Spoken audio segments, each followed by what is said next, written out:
All right, now, everybody. Quiet, listen to me. We're going to start a show. Now, some of you people have been with me before. You know it's going to be a tough grind, but we're going to have a show.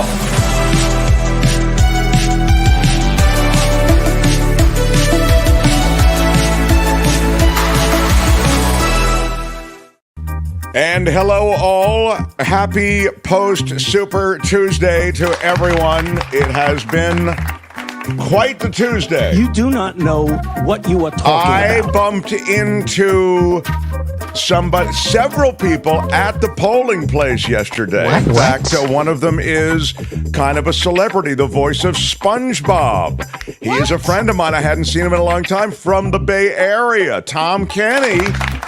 Yeah, it was pretty cool. Hey, Mark. It's George Santos here. I did not see George Santos. A lot of people are telling me you're a liar. I am not lying about bumping into Tom Kenny. That was kind of fun.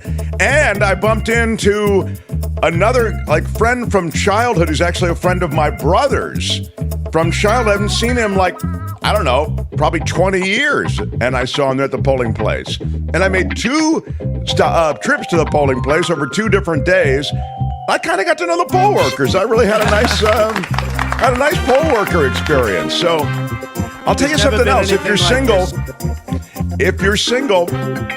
I think the polling place live voting could be a place where you could make something happen. What? I'm not kidding. And if you're an older boy or girl, if this goes to my older boys and girls, and you're single, I think the polling place may be a place where you want to linger. I really do. What? I am telling you. This is a great idea. I mean, you've got somebody who is active in the community, someone who cares about politics like you do if you're out there voting, right? That's Kim is 100%, which is the top percentage, correct. Kim, how are you? It is a place where you will find people similarly activated anyway to at least vote.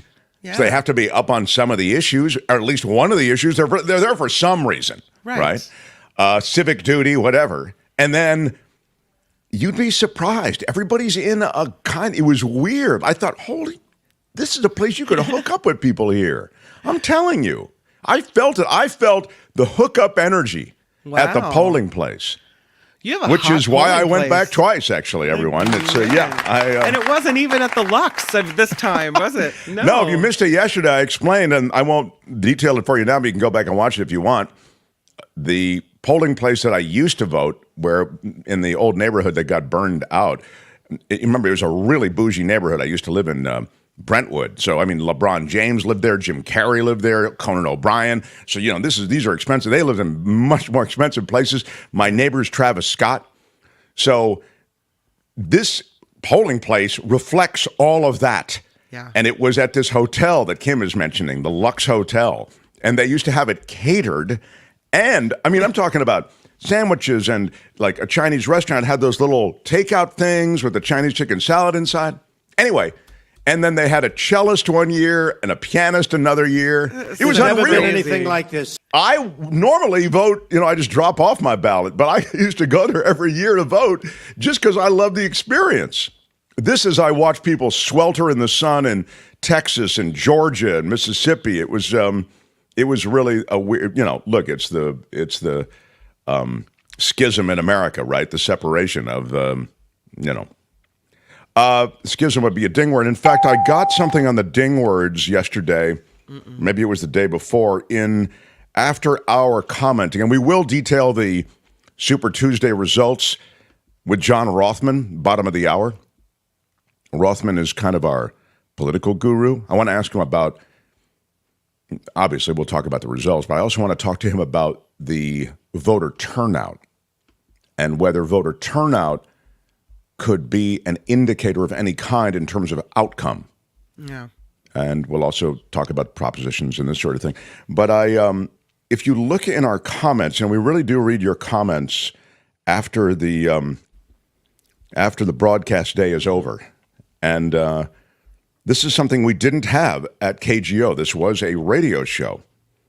And so we came to YouTube, and now we have the ability to look at people's comments, and there were a bunch of people, or at least a couple of people, Kim, who were saying that they don't like the ding word anymore. What? Yeah. No. That's Ding true. word is a staple of the Mark Thompson show. We're not getting rid of the ding word. I know, but you know me. I'll take a meeting on anything. You want to get rid of something? Fine. You want to get rid of me? I'll take a meeting. The ding word stays. The ding word stays. We've already altered the way in which the ding word is applied. Yeah. Like during an interview, we'll save up our ding words until the end or what have you. Right. But I mean, Kim is right about that. In fact, it is just the fact it's blasphemy. That is indeed a ding word, Heather. It is blasphemy. It is, and that is a ding word. I have to say, maybe what I will do is I will be more rigorous about keeping the ding out of interviews. I think maybe people are annoyed by that. Mm-hmm. But Jeff says keep the ding word. Yeah, I mean, I think it is one of the aspects of the show that reminds you we don't take ourselves super seriously, even in the middle of sometimes some pretty serious conversations, we can still do the ding word. It takes us out of nothing. It doesn't change. We don't divert, exit off the conversational freeway, do the ding, then have to get back on the exit. It's done pretty seamlessly. Jeff and Julie say put it out for a vote. I would say we voted once on it, I thought. Indeed, Dave. I have spoken. The ding stays. Yeah. Yeah, I think I think Kim's right about this. Long live the ding. But I was hurt by it. It's weird how when you see the ding is and they'll reduce. This is how they can. I wish I could find the. I've received a lot of positive letters. Maybe I. Sometimes I'll screenshot it. Let me just tell you this. I'm hurt by it because I feel like they'll reduce it to. Here, hang on a second. Now this is the Flaco the owl. Just looking crap in the I had to deal chat, with. there's a lot of support for the ding. So yeah. Well, again, I'm not saying it's going away, but no, this is. I always screenshot the negative comments. Right? Yeah. What? There's always going to be one naysayer out there in the group. Yeah, there were a couple. Excuse me. It's when they reduce it to the, it was a cute bit originally, but now it's just obnoxious. Whatever, you know what I mean? It's like when you get it reduced to it was a cute bit or was shtick or whatever. It's like, wow, that really just makes it sound so crappy. You know what I mean? So I love people Mario. are trying to slowly change this perfect show. Thank you, Mario. Perfect. Come on, Mario. Mario's a longtime listener to the show. Louis, save the ding, screw those that don't like it. Yeah, all right. Well, I like your attitude. That's pretty good. Good day, sir. We have Albert in the mix today, Albert, and I don't need to review for you, but I will review for you Albert's significant role. And don't worry, we're going to get to Super Tuesday. I'm also going to talk about what I think is a big story, which is that with one sweep of the pen, all of Trump's money problems could go away in his meeting with Elon Musk. So I will get to that. It's a huge story, I think. And then we will talk about Super Tuesday and beyond with John Rothmann, as I say. But Albert is, and as now I can remind you, the commissioner of sports on this show. And he's also the commissioner of Mark's Madness. And Mark's Madness has a play-in that starts today. We put up drops against each other. So how does the play-in work, Commission? What happens after this, please? So there's going to be 4 total drops, 2 that go against each other. I just posted the poll for the hour 1 play-ins. I will take the live votes here and then the post votes in the breakout video, just the standalone live stream. And the ones who have the most votes between both matchups in hour 1 and hour 2 will be the last 2 drops in our tournament that begins next Wednesday. Again, these then are playing to play in. That's what they call it, a play-in. Play into the tournament, which starts next Wednesday. So should we start Mark's Madness right now? Should I give everybody and then they'll vote here in the chat.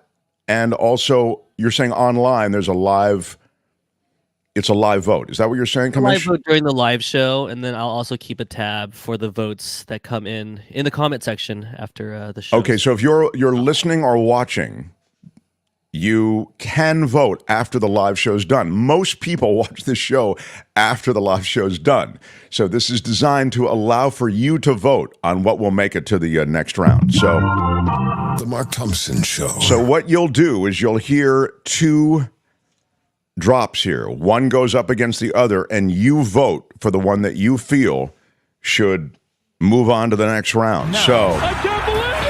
Mark's Madness. You'll vote either for... You can buy a Movado watch in Sam's. Or you'll vote for... This is a classic Mark Thompson time waster. Oh, yeah. Okay. You've got, again, either... You can buy a Movado watch in Sam's. Or the time waster. This is a classic Mark Thompson time waster. Again, it's one or the other. You can buy a Movado watch in Sam's. Only one This is a can classic move on. Mark Thompson time waster. Only one can move on. Good luck to both of them. I'm excited, Albert. I'm excited. Wow, what a... I can handicap this in my mind, Albert, as to which one will win, and I'm sure, Kim, you can as well. Yeah. But I think Albert kind of threw the culture blaster a bone by even putting him into the play-in. So when does this start? I mean, are we starting now? Yeah, I mean, well, this is the play-in, so this is the... Yeah, it started, right? This is Mark's Madness. It started. Is it too late to fill my bracket in? No. So this is the thing. We don't know all of the players. We don't know all of the entries, if you want to think of it that way, into Mark's Madness till these play-ins are done. Then we'll have the whole list, and then you fill out the bracket. Is that right, Commissioner? I'm with you. That is correct. That's very, very good. I could dig that if I could. We're being a little judicious with that. So either Movado watch or this is a classic Mark Thompson time waster. And how do we vote for this one? How do we vote? You vote, as we just said, you'll vote in the chat. Oh, in the chat. Okay. Or you'll vote after the... Kim, are you listening to the... I'm with you. Yes, I'm just... To be fair to you, and by the way, again, chit, that may win. I think it will win. But it's pretty strong. I'm pretty proud of it. Yeah. I mean, what started as a something that came out of my mouth. Right. I was ashamed of it. Has now really kind of turned a corner, and I'm like, yeah, that's mine. That's right. It was a shameful thing to do, but it actually turned into like one of our favorite moments in the show, or favorite, and so I don't blame you for taking. I'll never in my life forget the look on your face when that came out of my mouth. Like it was a jaw dropper. You just looked at me like, "What are you doing?" Well, because I had asked you, "Is it okay?" Like I was coming to you to ask you something. Like, and it's now been recharacterized. I've seen it like people. Well, Mark was saying he needed Kim to keep her news short. No. I actually was saying, Kim, what do you think we should do? I've got the whole clip. I won't play it again. It was one of those moments where we were late for news, but yet you knew we were late and you still were droning on about something. No offense. And I was like, we're never going to get to it. Chit, chit, chit. Close the marky mouth. I don't know where it came from. I've never said that before in my life. Now I say it all the time, but back then it was a new thing. Yeah. Anyway. It's funny that you view what I say as just droning on. I love that. It was a usually not, but at that moment. Well, we all see the show from our own perspective, clearly, and it's almost like you were inventing ways to waste time. Oh, even though we knew we were already late getting to the thing. I don't know what was happening. I think there is a strong, and what we reveal is that, and sadly we don't have the money for couples therapy. There's an undercurrent of resentment here that I hear and am clearly aware of. I completely love you. Yeah. Couples in love oftentimes break up. I have to. Sometimes it's better for both of their mental health. Are you saying you want a divorce? I'm not, actually. I'm not. But I'm just saying that, I didn't realize that there was this level of resentment. Kim, how are you? Exhibit A to the judge. Chit, chit, chit. Close the marky mouth. Yeah. Wow. It's like the old joke of the 99-year-olds who are before the judge for a divorce. Yeah, they've been married for 70 years. And the judge says to the wife, I don't understand this. You've been married for 70 years. Why would you possibly want a divorce at this point? And she says, because I can't take him one more goddamn day. The Mark Thompson Show. So you may get to that point. No. The California primary election results are pretty clear. No surprises there. But I suppose the Senate race is where you see what was a predictable outcome on some level, particularly given the fact that Adam Schiff had thrown so much money into the world of Steve Garvey, who is let's face it, he's a complete rookie when it comes to politics. He was on our show for a brief moment. And actually, wasn't it the next day after our show that he was in the pole position? Mark Thompson bump, baby. That's right. Mark Thompson show bump. We'll talk to Rothmann about it. I mean, it seems, again, that was the 3D chess of politics where you throw money at the Republican, in this case, in California, which is what Schiff did, because he knew that he'll easily defeat the Republican in November. You saw essentially Katie Porter challenging Adam Schiff in a really serious way, and she took no corporate money, and most of her money was small donor. She seems very pure of purpose, and Barbara Lee was in there too, and I suspect if you didn't have Barbara Lee, and again we'll talk to Rothmann about this, certainly Barbara Lee took votes from Katie Porter, I would say, more than she did, let's say, Schiff.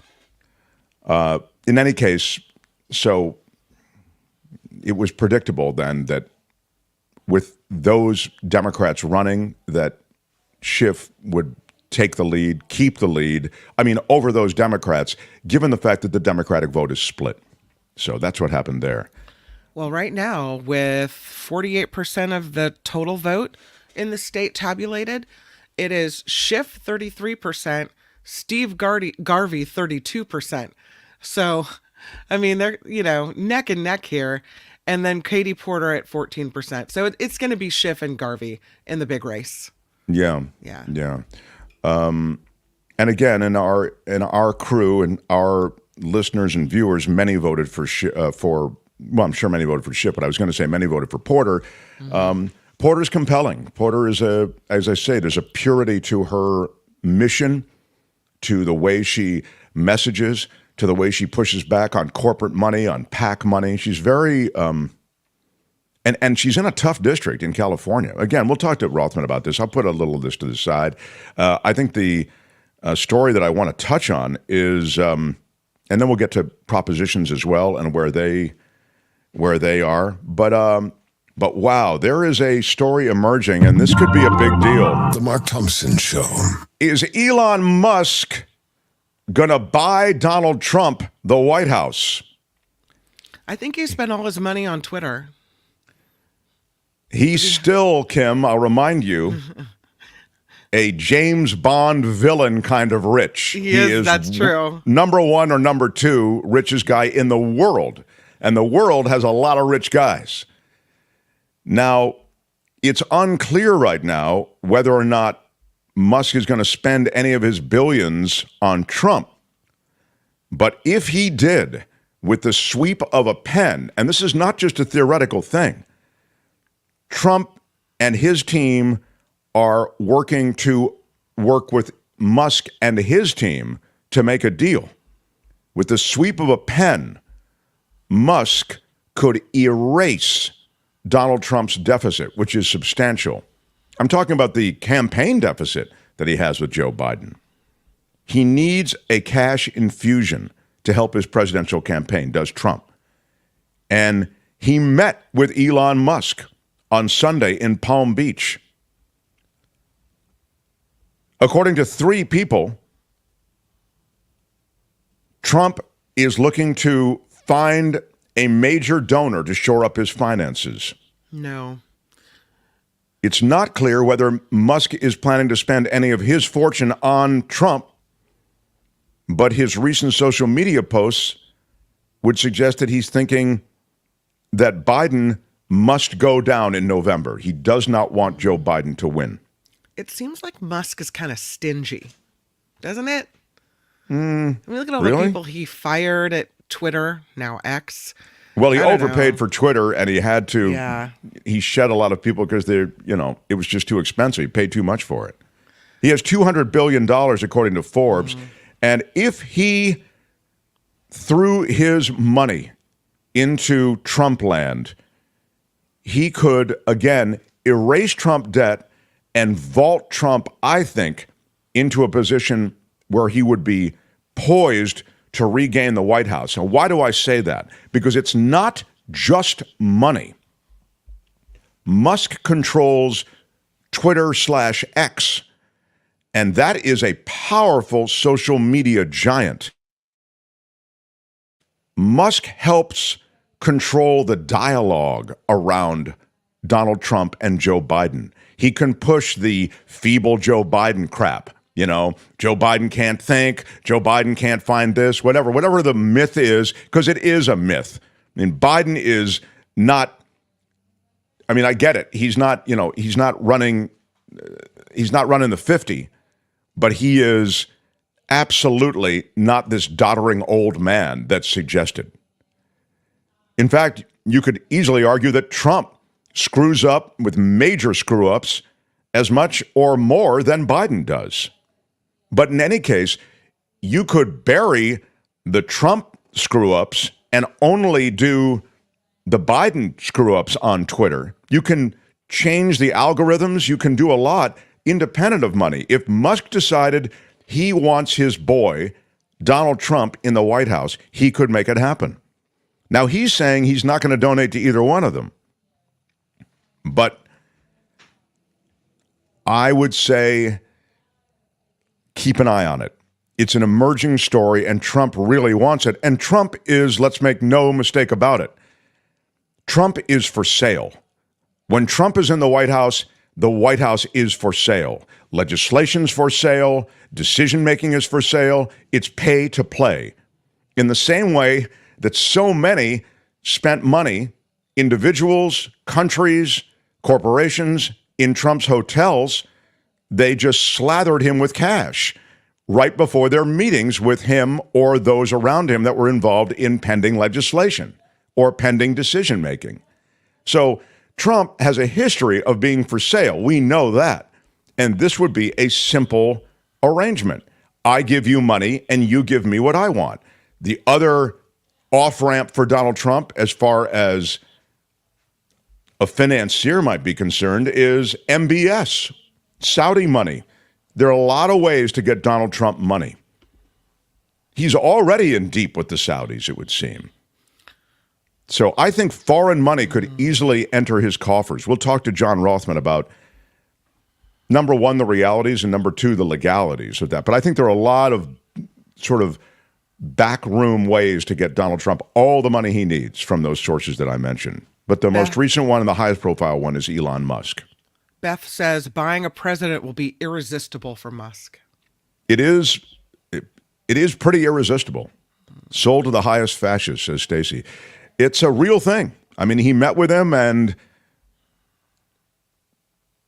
Musk is making absolutely no apologies for the fact that he does not want Biden in the White House. And if you could keep Biden from the White House with the stroke of a pen, that would kind of be maybe a rounding error to a guy who has as much money as Musk, maybe he'd do it. Yeah. I mean, the Supreme Court's for sale, you know. Clarence Thomas, right? Leading that parade. Why not Trump? Why not a president? I kind of feel a little naive. You know, I didn't realize. Now I finally get everything is for sale. Well, in American politics, since Citizens United, it's insane. I mean, there's just so much corporate money that flows into these campaigns. It's maybe in a system that has a lot of flaws. As you know, we talk about them on the show a lot. It may be the biggest flaw, that money just flows in, and it's perfectly legal now since Citizens United. So smash the like button like a boss if you would. Hit us with a thumbs up. It's free. The thumbs up helps us in the algorithm of YouTube. I appreciate that. Share the show, subscribe, etc. Kim's News, and then the great John Rothmann, Mark Thompson Show. The Mark Thompson Show.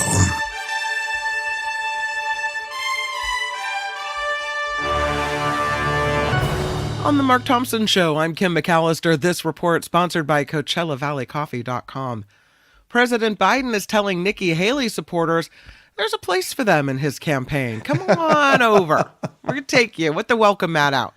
Haley announcing this morning she's dropping out of the GOP presidential race. She congratulated former President Trump, but did not officially endorse him yet. But you know who is endorsing him? Senate Minority Leader Mitch McConnell says it should come as no surprise he is endorsing Trump. McConnell announcing his support for Trump shortly after Nikki Haley suspended her campaign.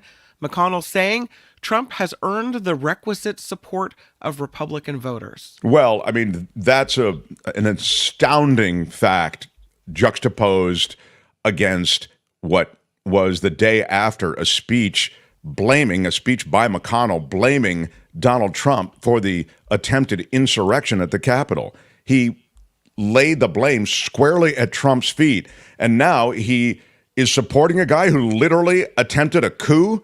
It's astounding to me. It's insane to me how the GOP has totally lost its way. I mean, I know they've lost their way on policy and on the underpinnings of what that party was all about, but the notion that they could choke down this pill is outrageous.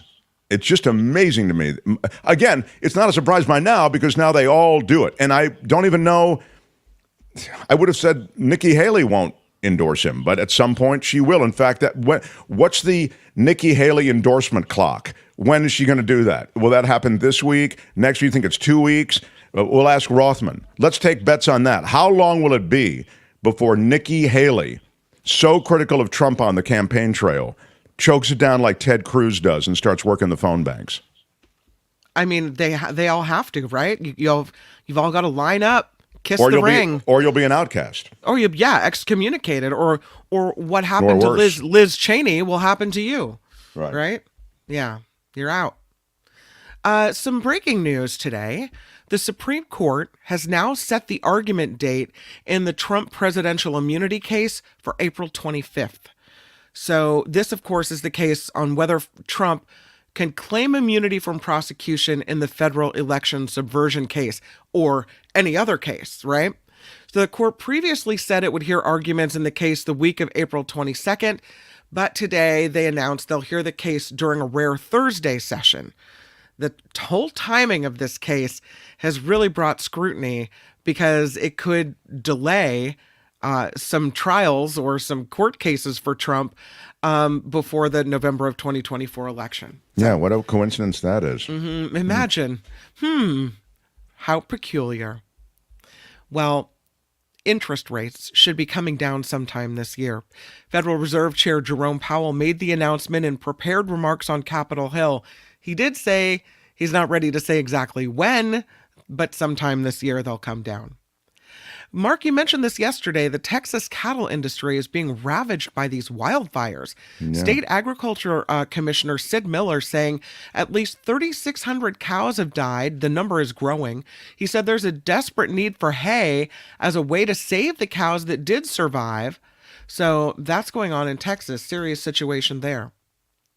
Congressman Adam Schiff and former Dodgers Steve Garvey will square off in November for the U.S. Senate seat formerly held by the late Dianne Feinstein. With mail-in ballots left to be counted, the Burbank Democrat Schiff and the Republican baseball legend Garvey have about 33% of the vote each.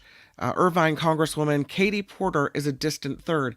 And something interesting in this, I was noting that in the race for the full Senate seat, Schiff and Garvey seem neck and neck.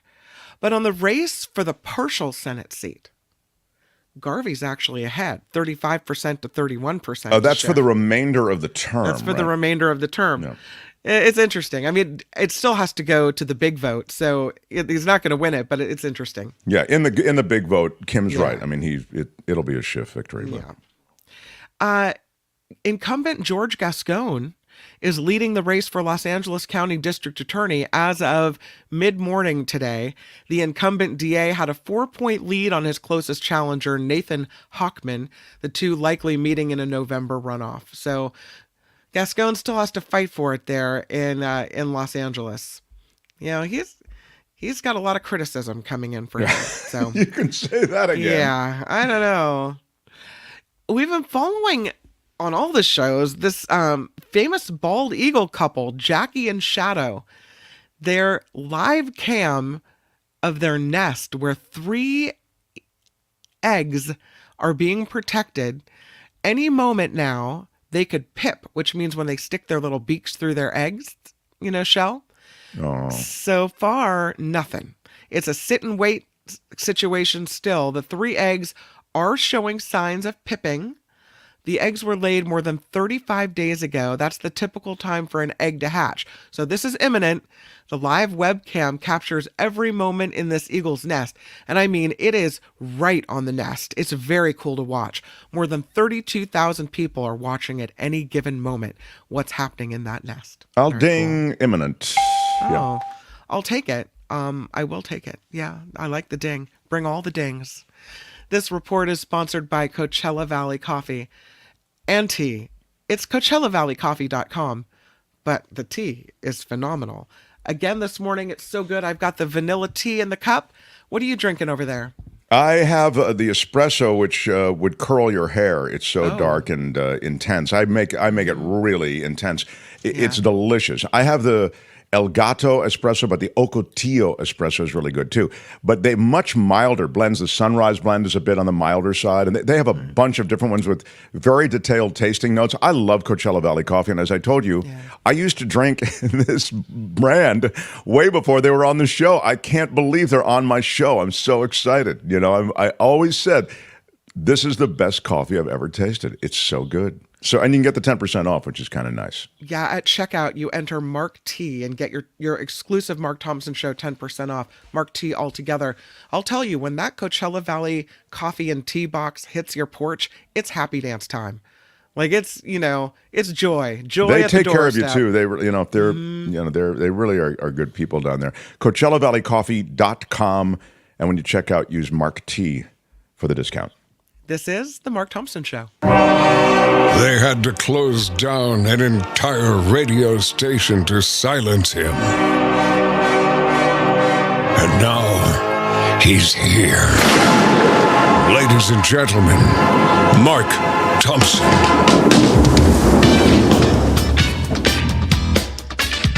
Smash it with your iron rod. The Mark Thompson Show. Who's Mark Thompson?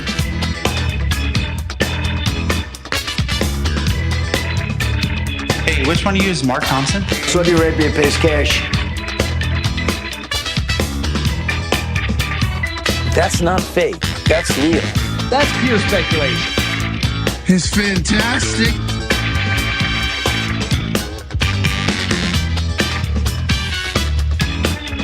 There's never been anything like this.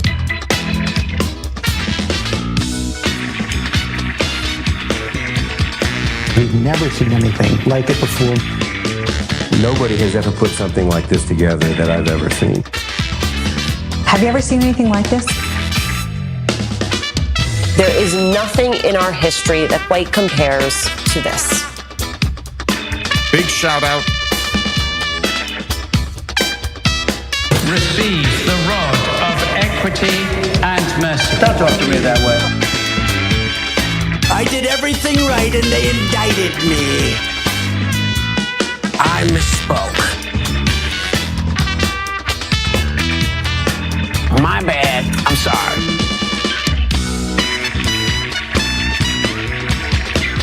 I don't think you should apologize for how you feel.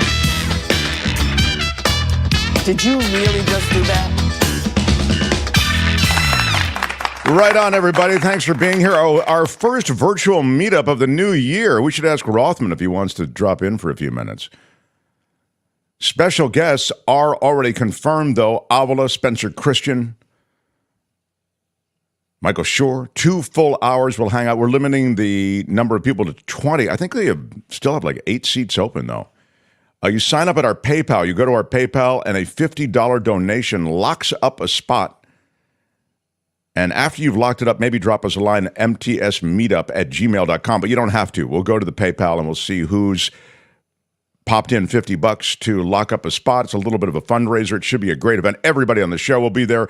Albert is zooming in from Taiwan. I'll be there. Yep. Yeah, it's really going to be great. So you can ask anybody, anything. Kim will be part of the mix as well, and Tony too. So anyway, when you sign up at PayPal, please note meet and greet with the donation, and that way we know you're to get the Zoom link. We send you the Zoom link, you're in, and then next Thursday, a week from tomorrow, 6:30 p.m. to 8:30 p.m., that's Pacific time, we rock it. Brad in Chicago is already confirmed, so we've got a Chicagoan on board, and I think we have a few Floridians who were saying they were interested, so we'll see. We may have people from all around the country. All right, without any further delay, although The Mark Thompson Show. I do like delaying. It's really a bad habit. How about it, though, for the great John Rothmann, he of his podcast, Around the Political World with John Rothmann. When it comes to politics, you are a sage, sir, and I am curious as to your reactions to Super Tuesday, both here in California and nationwide. First of all, if I'm available March 14th, I'd be happy to drop in. All right. Fly honor That's and great good personal news. privilege. Yeah. No surprises last night. Donald Trump's sweep was completely predictable. I think I spoke with you last week about Nikki Haley suspending her campaign, not dropping out, because by suspending, you keep the option open of jumping back in if something happens. DeSantis did the same thing. California Senate race, I knew Adam Schiff would take the number 1 spot. Not surprised Garvey took the number 2 spot, and the reason is because Adam Schiff promoted him so completely in order to ensure that he would be the opposition rather than Katie Porter, who I think was the other alternative. In terms of Gavin Newsom, I haven't heard, and maybe Kim can check this while we're talking, the final result on 1. There was no opposition to it, yet it's hanging by a thread, and that was Gavin Newsom's big thing. In terms of San Francisco politics, big wins for Mayor Breed. San Francisco willing to take the bold step of going not far to the right, but slightly to the right in order to try to keep things moving. So it was don't skip over that, John. I mean, it looks like, this once bastion of progressivism is now tacking to, more law and order. No, I think it's more a reaction to what's happening. I don't think it's a shift to the right. It's a pragmatic look by San Franciscans about where San Francisco is. I'm not surprised by the result. And interestingly enough, Daniel Lurie tried to get in on the deal with raising separate money for Prop E. I haven't heard yet whether there was how his campaign has reacted to it, but the credit goes to London Breed. Yeah, you said that you thought that London Breed would carry the day. Go ahead, Kim. Regarding Prop 1 with behavioral health services, 50% of the vote counted as of an hour ago. We're still at 50%, neck and neck. And there was no opposition. There were no on one measures or advertisements. But this is a big blow to Gavin Newsom. And it's interesting because I saw the earlier poll, and my brother and I were talking about it. I said, one's going to pass in a breeze. And he said, I'm not voting for it. I hope my brother isn't upset with me for revealing how he voted. But the point is, that was an indication to me that maybe I'm misreading what's happening on Prop 1. And that may have a lot to do with Garvey and the Republicans who really organized to make sure that Steve Garvey got into the runoff. And now we really have, and I'm very happy about it, a choice between a Democrat and a Republican, which is what we should have. I don't think Garvey has a chance of a snowball in hell, but you never know. Come on, John. You on this one, I mean, I think you go with your first instinct. It doesn't have a snowball chance in hell. John, I was saying at the beginning of the show that, Democrats just split the vote out here, right? I mean, it was between Porter and Lee. It's a tough one. There just aren't the votes there. But now the odds are Adam Schiff will be the next United States Senator from California. And to be fair to Schiff, I mean, he's a courageous guy, put together a compelling impeachment proceeding, and I thought he led the way against some pretty strong, derisive headwinds. I mean, he pursued in a very tough environment these impeachments. I agree. And let me tell you, I listened this morning to a conservative talk show host who spent a good 10 minutes just blasting Adam Schiff. And that is going to be what they're going to try to do. They're going to try to rip him apart. But We haven't elected a Republican statewide in California in more than 2 decades. And I expect that Adam Schiff will be the next United States Senator from California. Just to our Southern California viewers and listeners, there's a measure, HLA, to expand these areas for biking and pedestrian travel, along with the development of the city. So this is something that is not a new phenomenon, but it's really now becoming something with momentum.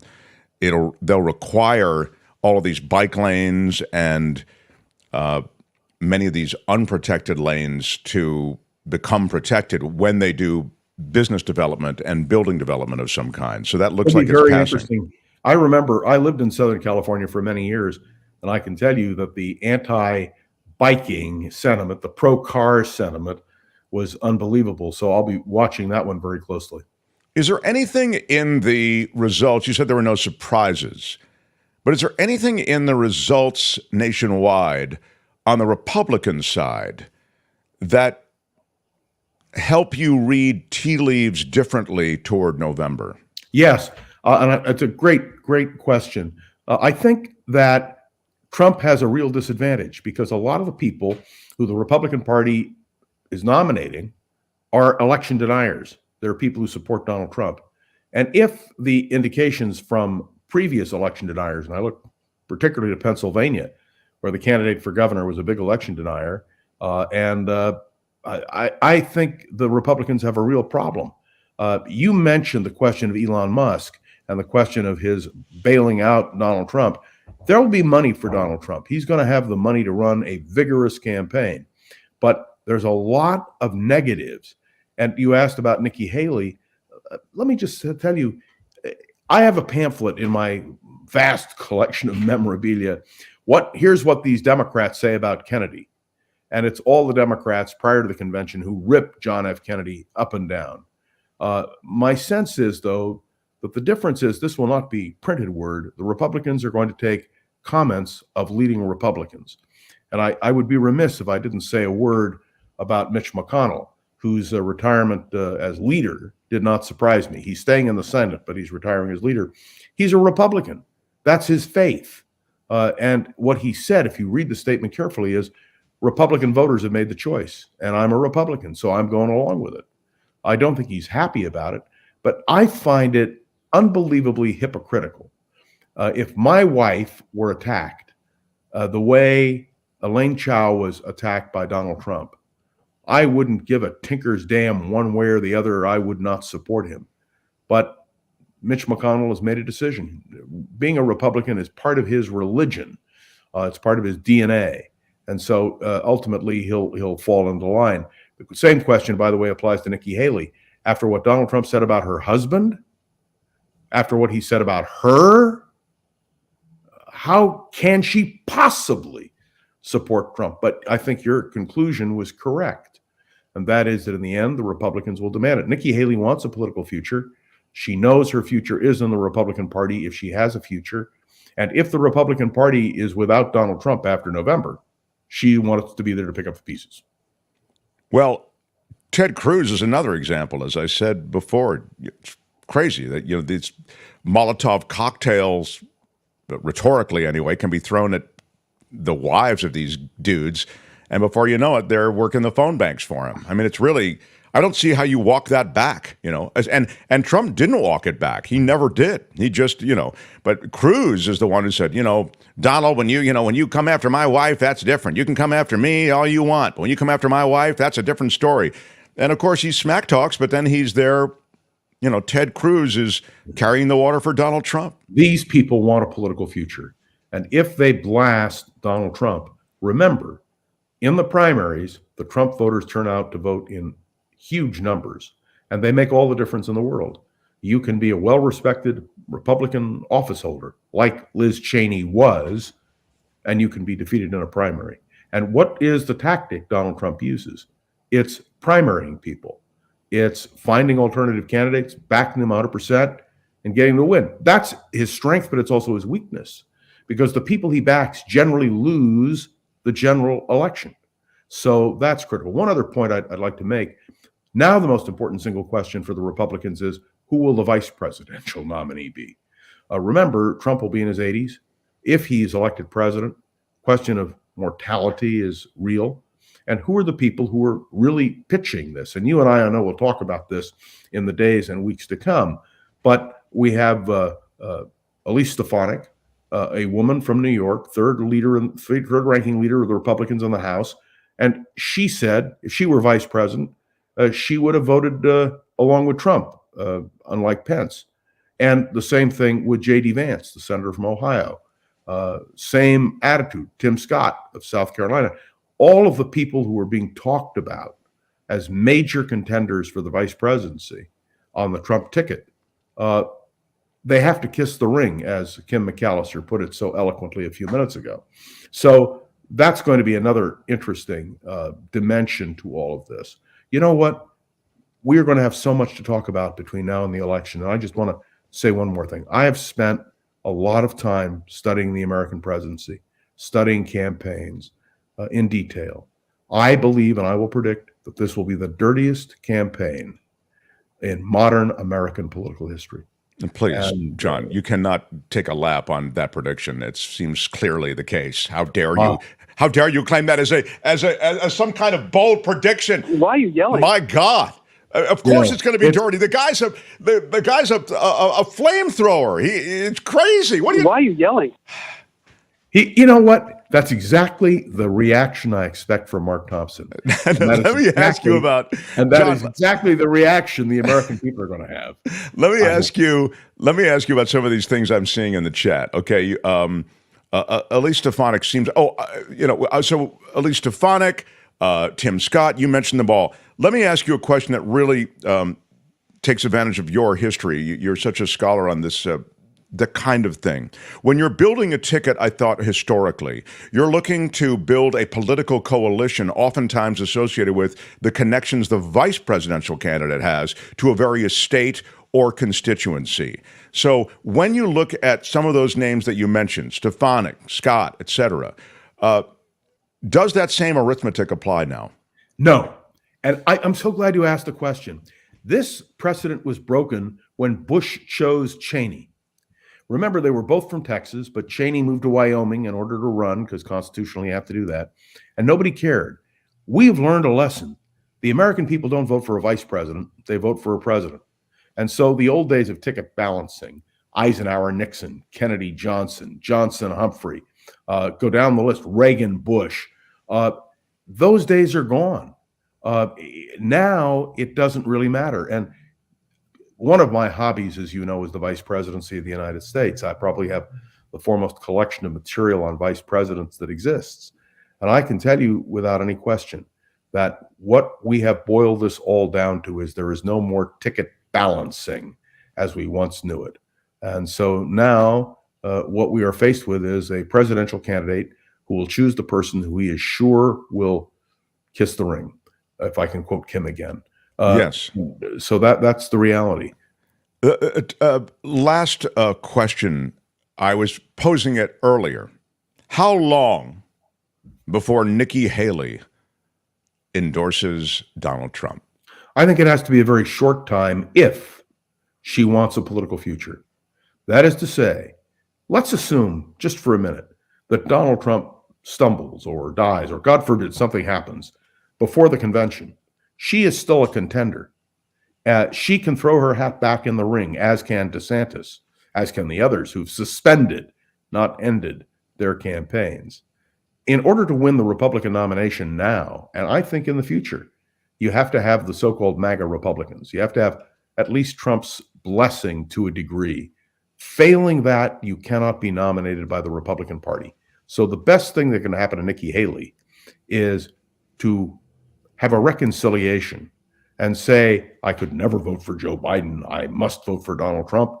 And whatever differences we've had, his policies are the best. That would be my prediction. It is rare in politics to find a person of such courage as Lynn Cheney. She deserved the Profiles in Courage Award. And you'll recall when we were on KGO, I think I was among the first to nominate her for that particular prize. You're talking about Liz Cheney? Yes. Yeah. Liz Cheney. And I think that kind of courage well, I don't think that Governor Haley has that kind of courage. I'll just because I just can't let it sit out there. Liz Cheney, you may give her points for her courageous act going up against those political headwinds that you've just described. But Liz Cheney's politics, you do not line up with. Oh, no, not at all. And I've said repeatedly, I would never vote She's for happy with the Supreme Court. Yeah. The right-wing agenda is a Liz Cheney agenda. What you have to do is to read profiles encouraged by John F. Kennedy. He chose senators who had the courage to stand up and doom their own political careers. That's what Liz Cheney did, and she deserves great credit for it. By the way, will Liz Cheney endorse Joe Biden? Maybe. She's leaving the door wide open. Her position is that she will never endorse Donald Trump. Right. May I say one word about the third-party efforts? Just, I know we have limited time. Yes, please, go ahead. And I resent you for that bitterly. I want you to know. What? The reality is that with Joe Manchin bowing out, not running, the no labels people really have a problem. People don't vote for a party; they vote for an individual. And unless No Labels has a third-party candidate for president who can really run, and Nikki Haley's people were asked about that, and they made very clear she's not going to jump ship. I want to say a word about Robert F. Kennedy Jr. The issue is he does have popularity because of his name, but remember, it only works if he's on the ballot. So what I'm looking for in a third-party candidate is whether or not they actually qualify to be on a ballot. And that applies to Cornel West. It involves Jill Stein, a lot of other people. So Cornel West's mistake was that he decided not to take the Green Party nomination. If he had, he would have been on the ballot in many states. But now we have to wait and see. Part of the dynamic of politics in this election year are the unpredictable factors. By the way, did you note that Weisselberg pled guilty and is going back to jail? I mean, apparently that's the kind of loyalty that Trump engenders. I mean, my God, the guy's going back to Rikers, second time at Rikers. That's right. And let me assure you that we are going to have many more incidents like this. You mentioned, I believe you did, or Kim did, April 25th as the date when the question of immunity is going to be considered by the Supreme Court. The decision should come before the end of the term in June. I don't believe that Trump will triumph on that in the court. But the question is, between June and November, will Mr. Smith have the ability to do what he needs to do? What I want to see, frankly, is Mike Pence on the witness stand under oath. I think it will make a huge difference in terms of the case. But these are all points of speculation. But that's what makes going around the political world every single day, whether you listen to my podcast or you read a newspaper or you support the Mark Thompson program and Nikki and of course Nikki Bedora's program as well. That's what makes this so interesting.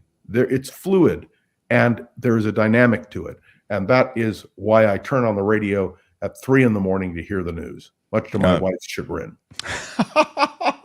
And it's wait, is chagrin a ding word? Chagrin is a ding word. And what kind of radio is it? I must confess, it is a CC radio. As you know, wait a minute. Yes. It's a C crane, isn't it? Or yep, CC radio. There you go. Okay, that's what for those who are new, John used to. John, they were a sponsor on John's radio show. So Bob Crane is listening. His CC radio is still the best. And there you go. Love you, John Rothman. Around the Political World with John Rothman. Got to run. We'll talk to you next Wednesday. John Rothman, everybody. Bye-bye, pal. The Mark Thompson Show. We are a little bit behind. Albert, I need to turn to you now, which is always Albert, thank you. Uncertain act. Never know which way you're going to decide. But we, first of all, are wrapping up the first play-in, at least here in the live show. The play-in question will continue. People are voting for one of two drops. These are playing into the main tournament of Mark's Madness. So you're either going to be Mark you're either voting for you can buy a Movado watch in Sam's, or you vote for the. This is a classic Mark Thompson time waster. It's time waster. This is a classic Mark Thompson time waster. Or you can buy a Movado watch in Sam's. So it's one or the other. You can vote live in the chat, and you can vote after the fact in the comments section. Albert will, as the commissioner, he will monitor all the votes, and good luck to both. I know what's going to win there, but I've been wrong before, though. It doesn't happen much, but I have been wrong before. Kim, Yeah. now I want to talk with Albert and you, as we do live out loud on this show. I have a really interesting guy as a guest next. I mean, he's super interesting, and he's written this book. I can't wait to get into this book. So this book is about a CIA assassin who leaves his life as a CIA assassin. Okay, he's done with that bloody business, right? And he becomes a minister, okay? But something happens. Atoning for his past sins, perhaps? Perhaps. And he's called back into the old work. He has to do one more thing. We can't do it without you. Okay. Yeah, doesn't that sound great? That's so my kind of story. I like that. I kind of want to get to William Carl, who was himself a pastor, I believe, for a chaplain. He was a Senate chaplain, I think. Yeah, he's done a lot. So he'll fill us in. But can we get to him right away, and then I can do a supersized news bottom after you can do whatever you Dr. want. Carl? Mm-hmm. I have news about a super yacht you're not going to want to miss, but we can do that all afterward. Is that okay with you, Commish? Yeah, we got to quickly do the hour 2 play-ins. Oh, the hour 2 play-ins are important, and I don't know where they. Okay, sorry to our guest who is waiting. This won't take but a second, but it's very important. Show. It is the business of our show. Mark's Madness. Mark's Madness. This is the play-in. These will play into the major round. You'll either vote for big shout out, or we have processes and protocols and standards. Again, either processes. We have processes and protocols and standards. Or big shout out. One or the other. We have processes and protocols and standards. Or big shout out. All right. You can vote now live in the chat or after hours. So good luck. Now, that continues for the rest of this hour. The Mark Thompson Show. This guy has written a fascinating book.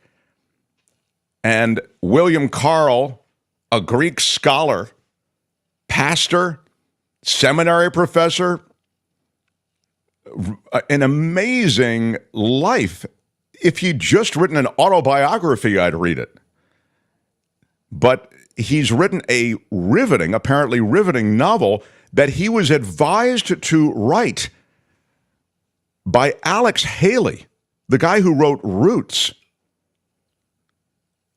I'm hoping that what I've just related to you is accurate. It seems amazingly fantastic. How about it for our guest, and again, a terrific, I think, read likely to be had, Dr. Carl, everyone. Dr. William Carl.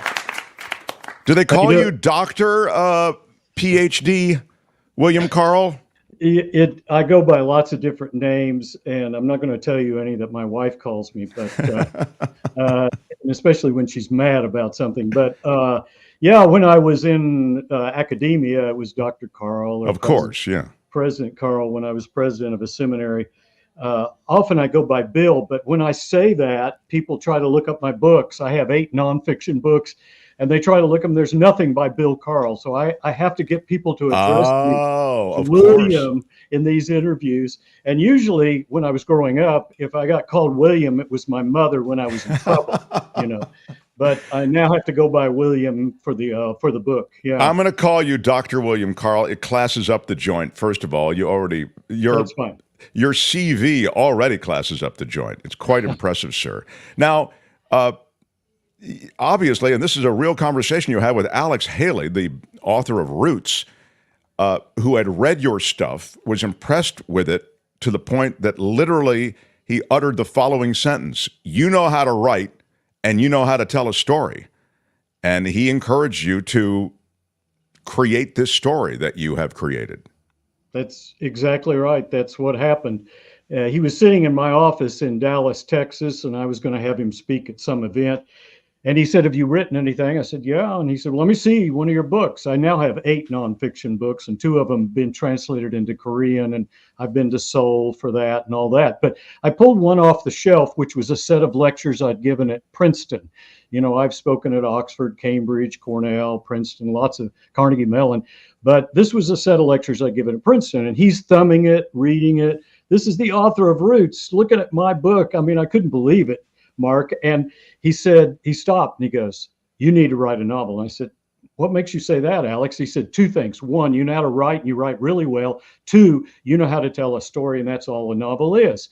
And I said, "What in the world would I write a novel about?" He said, "What kind do you like?" "Oh, Tom Clancy, all the Jack Ryan, international espionage, Jason Bourne." He goes, "Write one like that."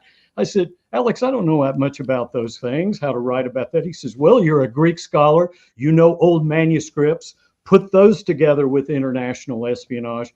And that's what came out 30 years and 12 revisions later, by the way. Assassin's Manuscript is a Dan Brown meets Daniel Silva thriller. Wow! Listen to the doctor serving up the log line. It really is getting tremendous buzz. Congratulations. Now, the story I kind of summarized. It's, correct me if I'm wrong, but it is a CIA assassin. Right. His life as an assassin. He gives up that bloody business, and he becomes a minister. Right. And he, as Tim was sort of saying, maybe is cleansing his soul at the same time for some of the acts he's been involved in, and it's a dirty business. And then and this is just so great, Doctor, he's called back in. His country needs him for one more caper. That's exactly right. And in some ways, if you remember the John Wayne movie, The Quiet Man, where he's the boxer, goes home to Ireland, where his people were from, and he's a mysterious character because he won't box anybody. And the reason we find out in the backstory is he killed somebody in the ring back in the States. My character's a little bit like that. He killed somebody, in fact, 3 people, in something that happens before the novel starts and only is handled in flashbacks. And it's a bomb that he was trying to kill a Bedouin terrorist in Upper West Side of New York. And by accident, he has killed the Bedouin's girlfriend or wife, his own wife, new wife, who's walking down the same street, and the fiance of a young female attorney back in Tennessee. And he's so distraught about that, he actually is brought back to the stages of grief and back to health by some Union Seminary, New York, young student. And he goes to seminary and he comes to Tennessee to be close to this woman whose fiance he killed by accident. Wow, that's great.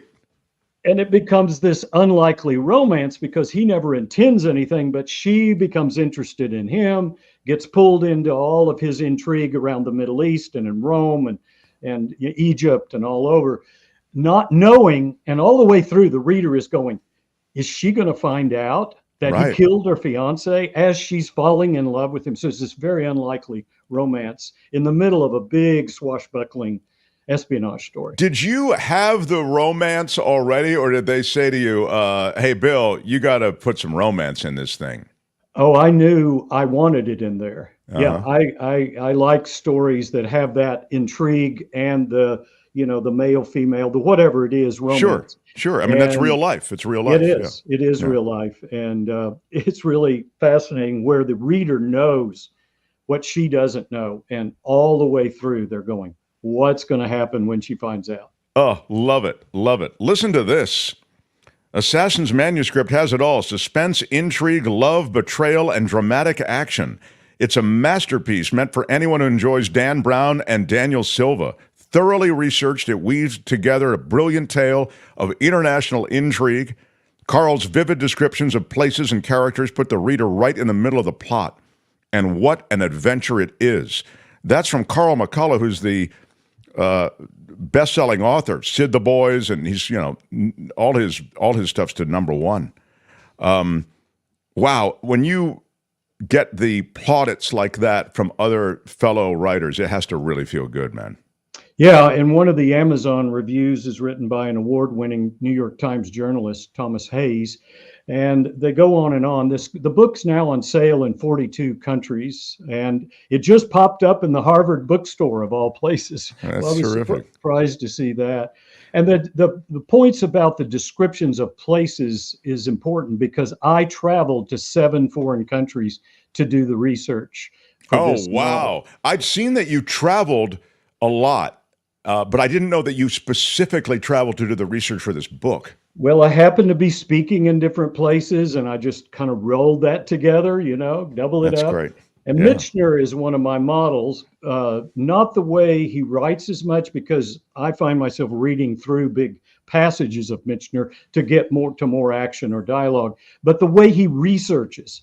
Now, he may have had a load of graduate students who went and did a lot of the research. I don't know. I've had graduate students I've taught, but I did all the research myself.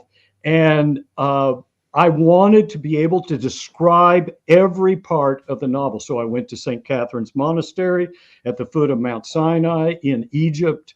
I had a letter of introduction from the patriarch of the whole Greek Orthodox Church in Istanbul, so I could have a run of the place as opposed to a visitor just goes to the gift shop and sees the church.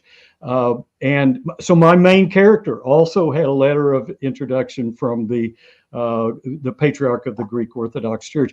And the only place, Mark, that I didn't get to, that I describe in great detail in the novel, is the papal apartment. And so I knew two people, two scholars, one's a bishop and one's a scholar, Catholic bishop, who knew the Pope back, John Paul II, way back when I first started writing. And I got them, I sat down and started taking notes. Just like when I interviewed Real Hitman, I just take notes. I was going to get to that. Yeah, go ahead. Learn about how the papal apartment is put together, and that's why it's described just exactly as it is. I want to get to in talking to Hitman, but I want to ask you, because you mentioned the papal apartment. Is there anything in the papal apartment or about the papal apartment that would surprise us? I think how pristine some of it is probably would be surprising, because you'd think it'd just be royal or something, but it's kind of Spartan, you're saying? It's sort of not really Spartan. It's just really beautiful, but it's not like Versailles, where it's just gold leaf everywhere, people will see it. It's a very interesting place. Again, I've not been there in person, but the way they described it to me. And I will say one thing that people can discover for themselves. I described the Pope, and the way I wrote the Pope was done 30 years ago. I haven't changed a word from when I first wrote it. The first version was 740 pages. I took it into a literary agent in Dallas and dropped it on his desk. "You nearly broke my damn desk with that thing." He said, "Go take 600 or take 200 pages down, get it down to 600. And so that was like killing your own babies. I mean, how do you do that? But as I've said on other interviews, the writing, great writing, whether it's a great story, short story, novel, screenplay, play, they're not written, they're rewritten. There's no such thing as first draft novels, really, as far as I can tell. And Stephen King has a book on writing. I'm not a huge Stephen King fan, but that's okay. A lot of people are, and he's very successful. But he knows a lot about writing, and he has this wonderful book, and it's called On Writing. And I love this, Mark, I love this line. He says, "To write is human, to edit is divine." Now, isn't that a great line? So it is a great line. Good editor. So anyway, back to the Pope. So the way I wrote the Pope was what came into my mind, as I wrote this character. But that Pope in my novel is just like Pope Francis today. And it's like unbelievable to me that Pope Francis turned out just like my Pope in the novel. And when you say that sort of forward thinking, or person of the times? Is that what you mean? Well, I think it was my hope of what kind of pope the Catholic Church needed. Here I am, a Protestant, telling the Catholic Church what they need. But I do think that this pope is the one I describe is the kind who really needs to weigh into Israel and Hamas right now, to be able to talk about how there could be peace. I don't want to get off on that subject because I do talk about a global vision for peace in the end of the novel, but I do think this Pope is in the novel is the kind of person we need in our country right now. Look how divided we are in our country at this moment. I mean, it's sad to me to see. Anyway, I'm going to double back to what you just said about divisions and that sort of thing in a second. But as promised, I want to touch on the assassins. So you actually spoke to, because your book is about an assassin who's got this remarkable journey, and it's all this action-packed stuff that you kind of associate with an assassin's life. But you talked to real assassins when you were doing research. That's exactly right. So it's kind of funny, but I'm an extrovert, and when I walk into restaurants, I don't want to just look at a menu, so I walk around to booths and tables. I don't know if you ever do anything like. People think you're crazy. I mean, I just say, "Is that good?" And they look at me like, "I guess it's all right." My family said, "We don't know him," they back away, and so I call it outcomes assessment, right? I just want to hear, is this good food, and what do you recommend? So I love talking to people. And I don't know where all you've traveled. I'm sure it's all over the world, Mark. But do you ever talk to taxi drivers when they? I'm a talker. I'm a people person, so I like to learn about people. Yeah. And it's talk and listen. And I'm more of a talker than a listener, but I have to focus on the listening part, too. My PhD is in rhetoric and communication from University of Pittsburgh and Pitt and Northwestern. It's two of the top programs. And I remember one other colleague of mine said, that means you have a PhD in talking. I said, whatever. But some truth to it, right? But I do like to listen to people, and especially taxi drivers. So I actually interviewed 4 real live former hitmen, and the son of one was the 5th one. 3 were Americans, 1 Israeli, and 1 Russian. So, I mean, the stories about this are just kind of fascinating. How did you get the meeting with the Russian? Well, I'll tell you in a second. Let me do the Americans first. So one story at a time. Okay. That's okay. Don't turn ahead in the hymnal. Come on. That's all right. That's right. The offering isn't up yet. This is a taxi driver in Louisville, Kentucky, was the first one. And I was on a board at some academic institution in Louisville, and I flew in at midnight. And this taxi driver picked me up. He's a kind of gruff-looking guy with a big beard. And so I start talking to him, and I get him to talk. And I could tell he was from New York because, a cup of coffee, heavy New York, New Jersey accent. So I said, so how long you been here? Came here after Nam. Oh, you were in Vietnam? Yeah. What'd you do in Vietnam? I was in the Phoenix Project. Well, I knew from my research that's assassins. And I said, hey, have you got to pick up anybody else tonight? No, you're my last pickup. If I cross your palm with $100 bill, can we have a drink and you can tell me stories? Hell yeah. So we went on for a couple of hours at a bar, just me taking notes fast on what it was like. See, Mark, what I wanted to do is wanted to get inside what does it take to make someone who can be as cold as ice, who can be sitting there having a cup of coffee with somebody and then say, wait a minute, I'll be back in a few minutes. Go out and kill somebody and come right back in and go back with the coffee. That's the kind of character I wanted to write because that's the way most real assassins are. So the second one was the son. I showed you the son of, I was lecturing in a college. My wife doesn't want me to tell the name of the college. So I was lecturing in a college. I've lectured all over the country and around the world. And at the end of the lecture, in the Q&A, they said, we know you've written these other books. What are you working on now? So I told them about this novel. And this young philosophy professor comes up to me, kind of timid. And he says, could we go have a drink or a cup of coffee or something? I said, sure. And he said, I want to tell you about my dad, who confessed to me on his deathbed what he used to do in his life. And he said, I knew he went and did jobs for the government around the world, but I had no idea what it was. And then he told me, and then he died not long after that. And he said, Dr. Carl, you would never believe it, but this guy, my dad was like he was a regular Little League dad in the neighborhood. And he'd be like your next door neighbor. You just don't know who the actual former assassins are. Yeah, the killer next door.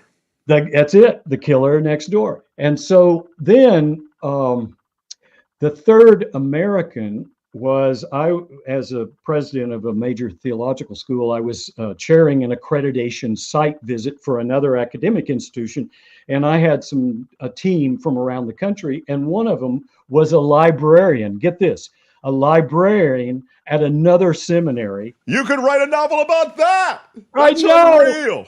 I know. So you swap out minister for librarian, you got the same story. It's great. Because he had gone to seminary and then he became a librarian and so we're having dinner before I do this accreditation site visit. And he goes, what are you working on? I told him. He said, that's what I used to do. I go, what? You got to be kidding. He said, yep, there are countries around the world where I can't go anymore. I said, okay. And another 2 hours later, I had finished taking notes from a guy on my accreditation site visit team. Wow. Those are the three Americans. Now, the Israeli was running a tennis tournament in Dallas.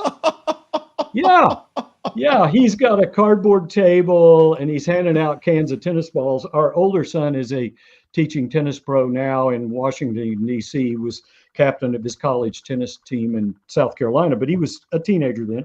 So this guy's handing out cans of tennis balls. And so I strike up a conversation. I'll strike up a conversation with anybody. And he starts telling me, I could tell from the accent. And I said, where are you from? He said, Israel. I said, when'd you come here? He told me. I said, so you grew up in Israel? Yeah. I said, well, because I know about Israelis that everybody has to serve in the military. So I said, what part of the military did you serve in?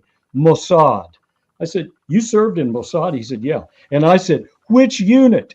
And he said, the Kidon unit. Now, Mark, that's Kidon. And I only knew about that because of all the research I'd done, because that's hitmen, that's assassins. Wow. And so I said, oh, you got to tell me stories. So while my son is playing a tennis match and this guy's handing out cans of tennis balls, I'm taking notes like crazy.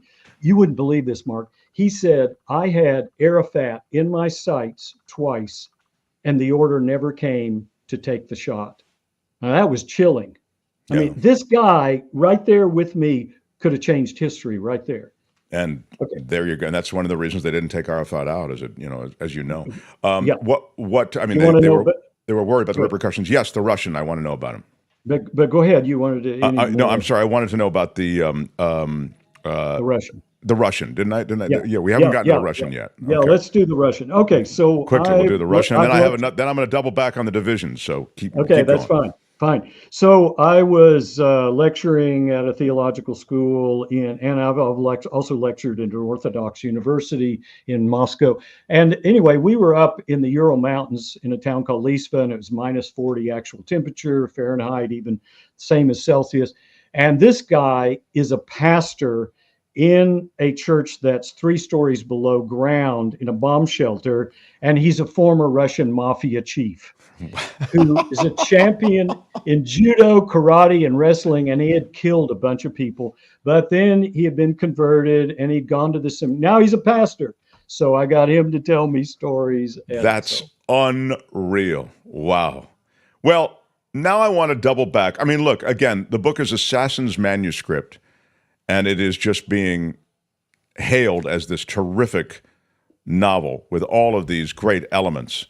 But I want to talk just in our last minute, where we are late, but you touch on the divisions in the country, and I think that there are religious divisions. Religious divisions can underpin political divisions, as you've seen. I mean, there's a tremendous rise of political extremism, even within this country, America. Right. I'm wondering, and you are so deeply steeped in religion and I think knowledge of other religions as well. I mean, I can just tell by the things you've authored and by your perspective that you know a lot about. You haven't cocooned yourself in your own echo chamber there.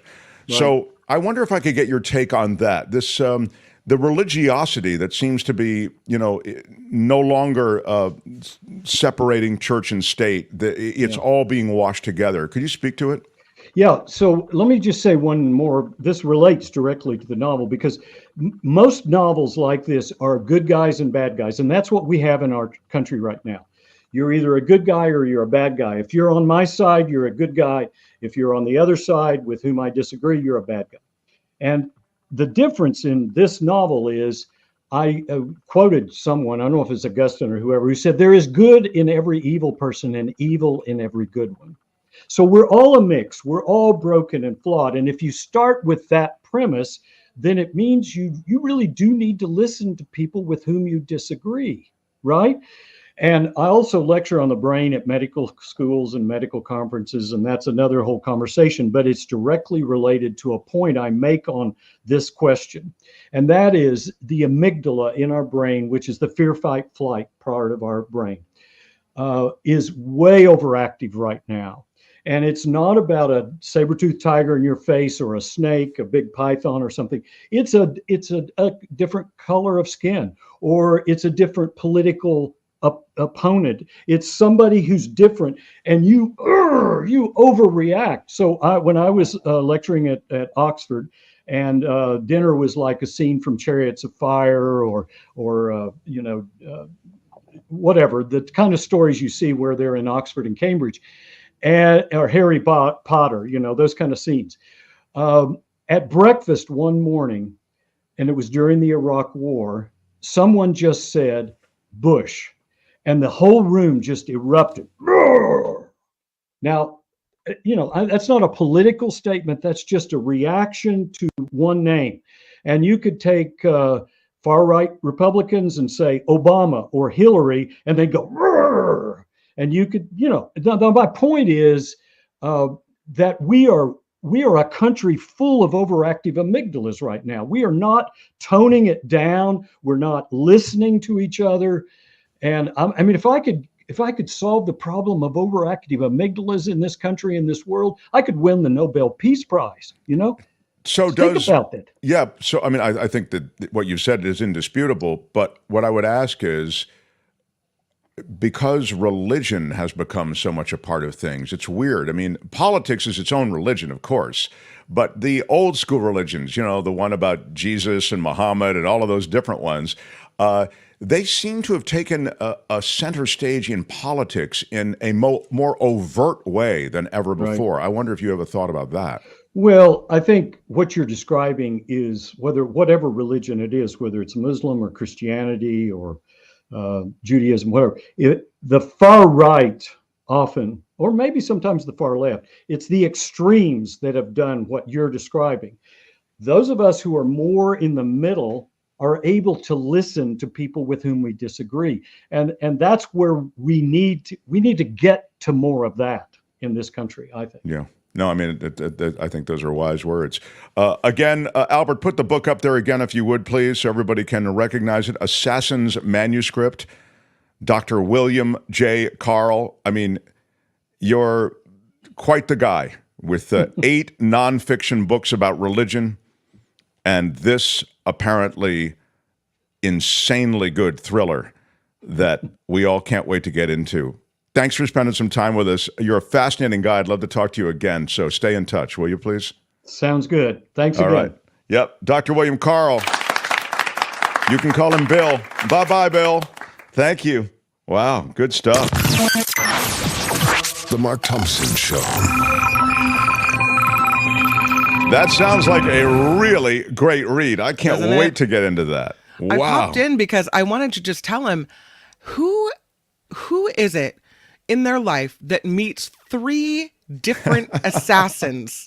Like, really? Yeah, he just bumps into 3 different ones. Just randomly. It's like that whole book was fate or something. There's never been anything like this. And it's not true. only like meets 3 assassins in their lifetime, but meets them while you're writing a book on assassins. It's crazy. Right. Yeah. Gosh. Really great. Really great. Such a learned man. I felt a little outclassed. Well, You both have that Oxford connection, I noticed. Oh, there you go. I should have dropped the Oxford connection on You him. should have, yeah. You know, I'm no slouch, Doctor. I myself. You know who I am? Yeah, I'm kind of a big deal. Belinda Waymouth is here on her new day. Wednesdays, we'll do It's the Planet Stupid, News of the Environment, News of the Earth. We'll do it after Kim's News. Smash the like button, and thanks for being here, Mark Thompson Show. The Mark Thompson Show.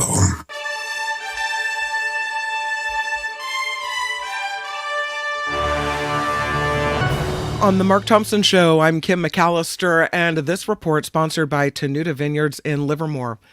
If you missed it earlier, Nikki Haley is dropping out of the GOP presidential race. She made the announcement today, but didn't officially endorse Donald Trump.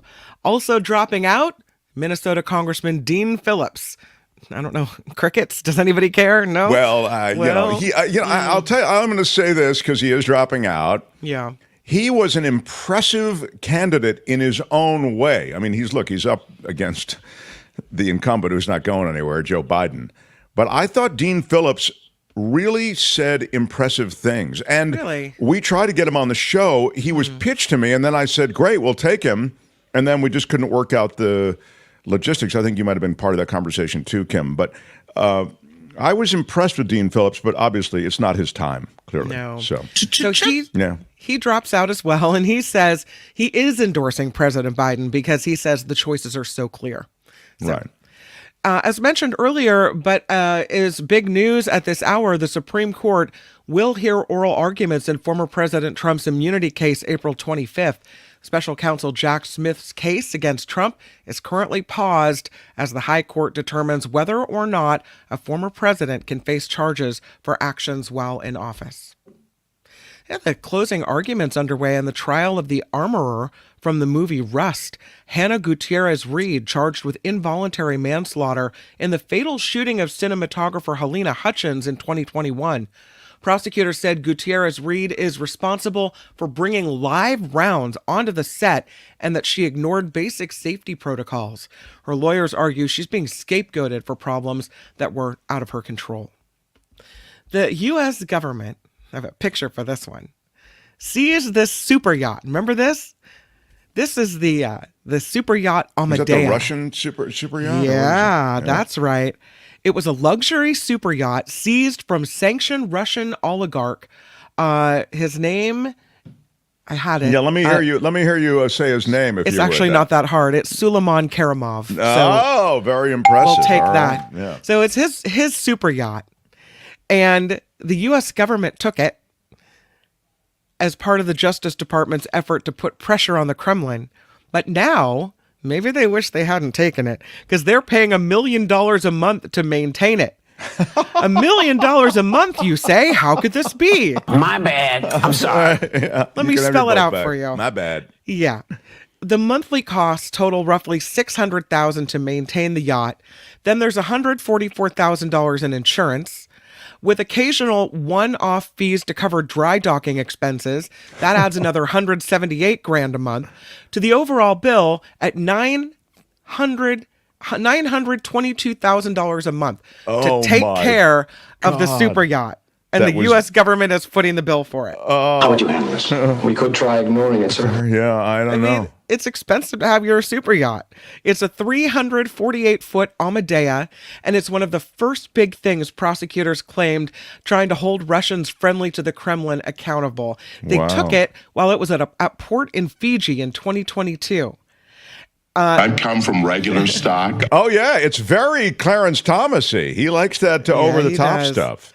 Well, Karimov made his fortune in gold. Oh. And they say he violated U.S. sanctions by using the U.S. banking system to cover expenses for this vessel.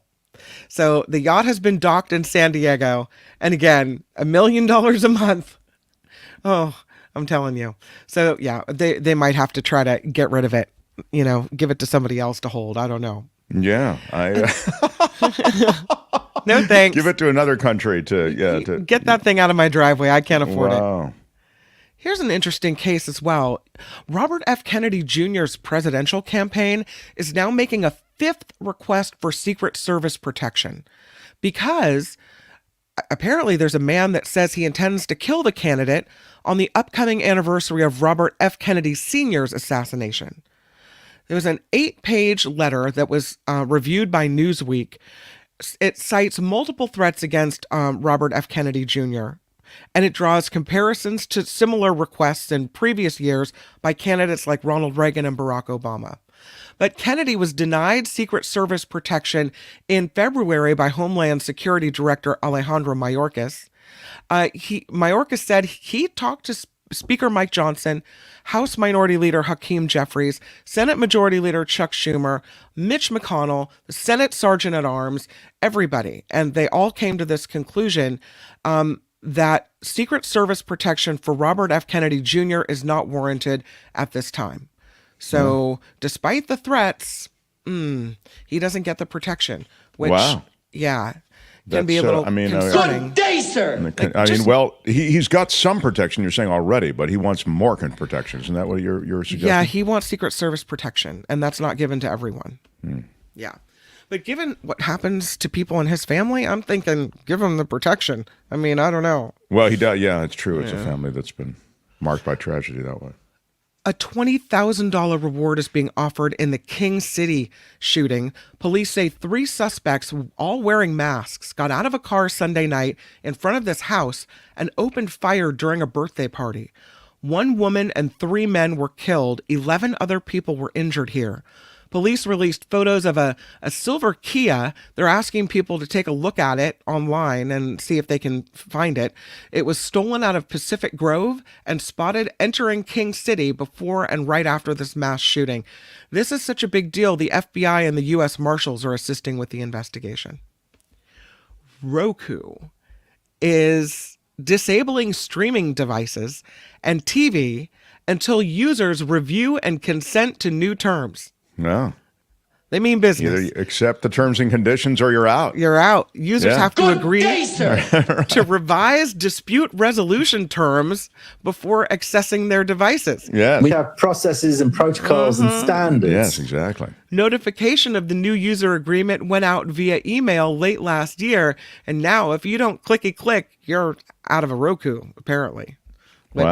Have you ever been a member of the Chinese Communist Party? Yeah, that's one of the questions, apparently. You have to answer that before to get your Roku turned on. Right. Have you ever been a member of the Communist Party? Jeez. An Airbnb insider has sold nearly $4 billion worth of shares in the company. According to a recent SEC filing, the company's director, Jeffrey Jordan, sold 24,000 shares. He had control of more than 124,000 shares before the sale. So there's some shifting going on when it comes to Airbnb. You always, when they sell that much, you're thinking, what do they know that we don't know? Why are you selling? What's going on? Yeah. Lastly today, as we move into the environment, we bid farewell to Tom. Tom is a redwood tree, and crews are just about finished cutting him down in Santa Cruz. The work started yesterday, should wrap up by tomorrow, because that's how long it takes to chop up a 12-story tall tree, which at the corner here of Lincoln Street and Walnut Avenue. The city council voted to remove Tom in January, saying that Tom was damaging the sidewalk and some nearby private property. The goal is plant a total of 3,000 new trees throughout the city. A lot of people are sad to see Tom go. And there he is in all his glory. It's always sad when a tree goes, I think. Beautiful redwood tree, but yeah, look how close Tom is to that house. Yeah. I mean, that's pretty, it's going to encroach. The roots are probably coming up through the basement, so Tom's got to go. This report is sponsored by Tenuta Vineyards in Livermore, and I will tell you that it's a beautiful place to go visit, but you don't have to go. You can easily order online. Yes, bring it to your own home. Bring it just right by to ordering your online, own home. Or call them up and order. Yeah, they've got a great website. It is tenutavineyards.com. And you can go check out all the wines there. They have a bunch of varietals. I think they have 14 reds and 14 whites. Don't forget about the Mark Thompson Why Are You Yelling Red? Yes, that's I a highly favorite. recommend Why are you it. yelling? That's our It's a own favorite. proprietary blend. It's true. So you go online, and I'm not sure if online there's a way for you to say smash it with your iron rod. Might have to call them to do it. I don't know how that works. Yeah, we should get that clear. But I think what you could do is, I'm betting Let's get clear on it before I You bet. could probably email rich@tenudavineyards.com. Yeah, Tenuda let him Vineyard know. with no S. There it is. And say it as well. rich@tenudavineyard.com. Yeah. Or you can call, because that's easy too, 925-699-4576.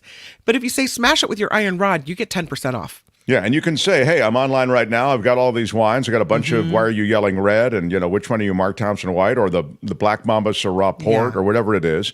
And I want the 10% off, and he'll give it to you. With your iron rod. Exactly. Say Just smash it lay with a your little iron rod. Right. The wine will be delivered right to your porch. Never even have to leave the house to get the good stuff delivered right to you. There you go. Uh-huh. I'm Kim McAllister. It's The Mark Thompson Show. The Mark Thompson Show. It was great. I loved it. How would you handle this? We could try ignoring it, sir. Morning. You cannot say you love your country. Where are my weed smokers at? Stay at home and get baked. Yeah, we are in the middle of a play-in. By the way, you just saw our virtual meetup information. If you want it, you can go back and take a look at it. We'd love to have you be part of our meetup. But that's a week from Thursday. We are in the middle of our play-in for Mark's Madness. Before I get to Belinda, it's a big deal around here. Yeah, Mark's Madness. There are two drops playing off against each other. I think it's... we have processes and protocols and standards. Yeah, processes, protocols, and standards is playing off against Big shout out. So either... Big shout out. Or... we have processes and protocols and standards. One or the other. Only one will go on to actually play in the tournament against the winner of the first hour's play-in, which was Movado Watch or Time Waster. Good luck, everybody! Now, Albert, I saw that, surprisingly, Mark Thompson Time Waster is leading Movado Watch. Yeah, currently after the live vote. So the live vote had it 56% to the Time Waster. So yeah, so you can vote if you're listening in delay or watching in delay. You can vote there in the comment section. Again, Mark's Madness starts officially with the actual tournament with brackets and everything announced. That will start a week from today. The second hour, I'm just looking to see how that's turning out. It looks like Processes and Protocols is ahead of Big Shout Out, Albert. yeah, it's kind of running away as of now. But, that could always change overnight with the... Yeah. All right. We will continue to monitor it. On her new day, Wednesday, we have the delight of welcoming our regular guest for It's the Planet, Stupid. The planet Earth. Some call me nature. I am very passionate about the planet Earth. A living, breathing planet capable of sustaining whatever life forms we see fit to deposit on it. Spock, judging by the pollution content of the atmosphere, I believe we have arrived. It's the planet stupid. No. It's the planet, stupid. Yes, our guide for It's the Planet, Stupid is Belinda Waymouth on Wednesdays now. Welcome, Belinda. Hi there. How are you? It doesn't matter what day we come to you. We always come to you a little bit late. What? Yes, you do. I am very sorry, and I know that you suffer through it beautifully, but I promise you that we're going to be more punctual in the days to come. Well, you want to get to all the news, Mark. You want to hear the good stuff as well as the scary stuff. We had a guest. Well, we moved Belinda. I'll spend 30 seconds on this because it is sort of, again, we live out loud on the show with all the problems and challenges or whatever. But we deliberately moved Belinda to Wednesday so that you wouldn't be up against David Katz on Thursday, which does tend to run long or start late, and then it makes it long. Mm-hmm. So we move you to Wednesday, and then the first Wednesday we do it, we have this author of this best-selling book, and we get into a conversation. Then we have Kim's News, and before you know it, we're running late again. So it's our first outing on a Wednesday. I promise you I will be much better in the days ahead. Okay. That's our full explanation. So what are we into today? First of all, I saw that Arctic story just broke my heart. Yeah. Oh, it's so awful for the Arctic polar bears. ice. They need that ice, and it's crazy because what they talk about, with the Arctic being ice-free, that's down to 386,000 square miles of ice. Anything less than that is considered ice-free. But here's the thing. The Arctic is heating up 4 times faster than anywhere else on the planet. And we've talked about this before. What happens is ice has got this really high albedo because it's white. And a high albedo means it bounces back all the heat and the light coming from the sun. You melt that white ice, what do you get? You get dark blue water. And what does a dark color do? It has super low albedo. It absolutely very quickly absorbs heat. And so then you've got this, self-fulfilling, prophecy of heating. It's, you're in this radical loop of, it's heating up faster. And the new predictions, the research that came out on Tuesday said, look, this is going to happen in the next 10 years. It's going to either happen during the 2020s or the 2030s that we're going to see these periods of an ice-free Arctic. And just so you get the Arctic ice, did cover an area as big as the 48, lower United States. And since observation began with satellites 45 years ago, the land area or the surface area of the ice has decreased 40% and the thickness of the ice by 50. So that's a huge amount of ice that we're losing. And, Kim and I talked about this when you were away in January, Mark. We were talking about the AMOC, the Atlantic, currents and how important they are. They keep Western Europe warm and they bring the water that Western Europe and Africa needs to grow crops. They're talking about this melting of the ice and what it will do for fires on the west coast of the United States. Everything is related. And then, not to mention what's going to happen to polar bears. They need ice for hunting. And when that ice goes and they have less area, they starve. And we're already seeing that. So, and the awful thing is, if we could keep the heating to within the 1.5 degrees Celsius, which we have been told repeatedly over and over again is the safety zone, is the Goldilocks, the perfect spot, we've already surpassed that. I mean, the European Union's Copernicus Climate Change Service, they estimate that we're at 1.66 degrees Celsius higher than pre-industrial temperatures. So we're not doing a good job, and it's frustrating because you and I know what we need to be doing, as do lots of our listeners. So well, you touch on this so well with all of the different elements and all the different connected aspects of this. It's no longer a remote possibility that might happen at some point, said Alexandra Yan, the study's lead author and associate professor of atmospheric and oceanic sciences at the University of Colorado Boulder. Unfortunately, she says, it's basically occurring under all the emission scenarios in our climate model. So it seems, this is what Belinda's saying right now, it seems like it's going to happen. So we need to be ready for that. By mid-century, 2035 to 2067, the Arctic could see consistent ice-free conditions in September, the month when sea ice concentrations are typically at their minimum. The precise timing of these losses depends on how soon humanity is able to reduce fossil fuel emissions that are contributing to global warming. But, and this is the point, under a high emission scenario in which fossil fuel use continues unabated, the Arctic would be ice-free between the months of May and January by 2100. But this is the truly intense finish. Even under a low emission scenario, this is kind of what you're hinting at, we're past the threshold. Even under a low emission scenario, the Arctic would still be ice-free between August and October on that same year. Yeah, it's not an if, it's a when now. We've been talking about it for so long. And the awful thing is also is, you've got all these,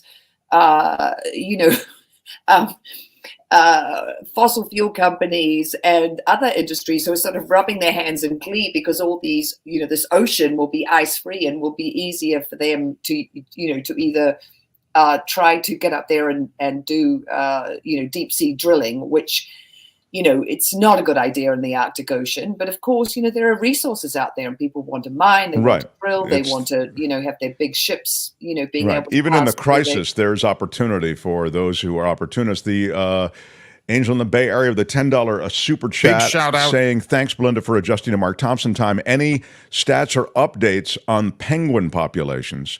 And all these wildlife populations are affected by this, I would imagine. Yeah. Well, we just had a listener ask about the Antarctic, and the Antarctic is melting too. That is happening, and these big ice sheets which hold the glaciers, onto the Antarctic continent.